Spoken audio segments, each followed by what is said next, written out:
Good morning. Good morning, everyone.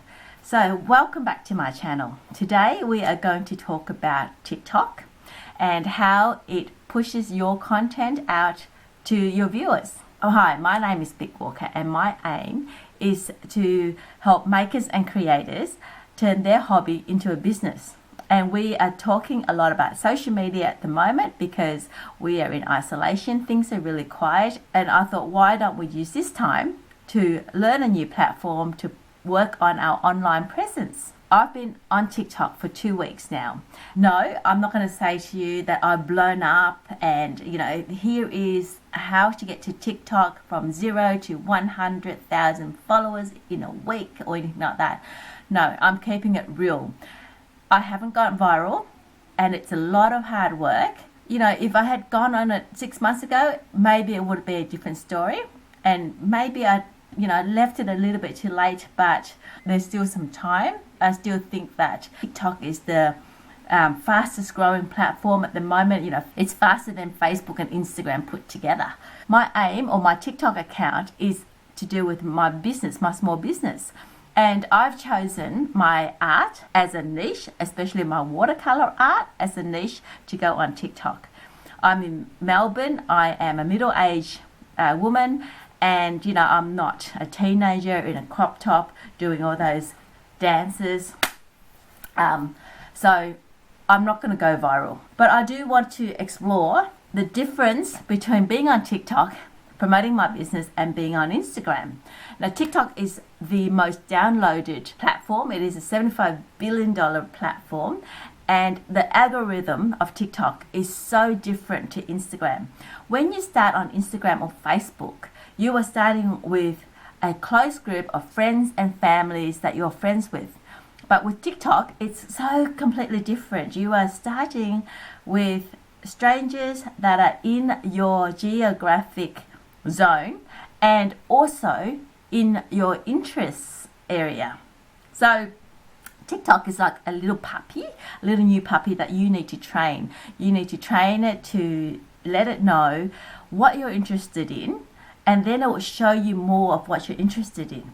So let's say, for example, when I started TikTok, I downloaded the app 3 months before I actually posted anything on it. And my daughter and I were learning this dance. And all it showed me was that dance. It thought that I wanted to see teenagers teaching me how to dance. I had to spend an hour on TikTok scrolling up what I don't want to see and liking and comment on the things that I want to see. And after an hour of doing that, it then learned that this is the content that I want to see. This is my age group.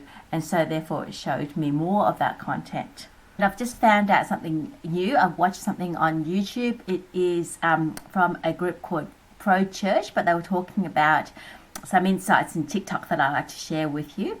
I will put the link in the description below if you want to listen to the full podcast. But here is a summary of that I found really interesting. Now, before I go ahead, I would like to interrupt you by saying, could you please subscribe down below, hit that notification bell, give me a like and a comment, because that would help me reach a lot more people. This is how TikTok works in terms of pushing your video out. So when you release a TikTok video, it gets pushed out on level number 1, the first batch, which is maybe 0 to 1,000 viewers, and then it samples your video to see how much engagement it gets. So engagement is likes, comments, shares, duets, follows, and reaction. Watch time is really important. If people are watching from a start to the end of your video, and if people are putting it on repeat. So tutorials are really good because the viewer would have to put that on repeat. Like even the dancing tutorial, if you're learning a new dance and you're doing a dancing tutorial, because people have to put that on repeat, it gets a lot of watch time. So for the first 30 to an hour and a half, if it gets a lot of engagement, your video then gets pushed up to the second level, and the second level gets sampled by 2,000 to 3,000 people. Again, it goes through that sampling process. If you get a few likes on your video and you do a refresh, your view count will jump up 10 or 20 more people depending on what area you're in. Once it gets engaged in that level, it then gets pushed up to the third level, which is more people, like say about 10,000 people. So that's within the next 10 to 20 hours. Again, it gets tested and sampled, and if it's approved, it's doing really well. It gets pushed up again to the next level. It happens over and over again. If you don't pass the previous level below, your video dies down and doesn't get promoted to the next level. Now, once it gets promoted to the top level, after 4 days, what happens is an actual person, yes, an actual person from TikTok will then have a look at your video to see and to evaluate whether it's worth pushing or if it dies.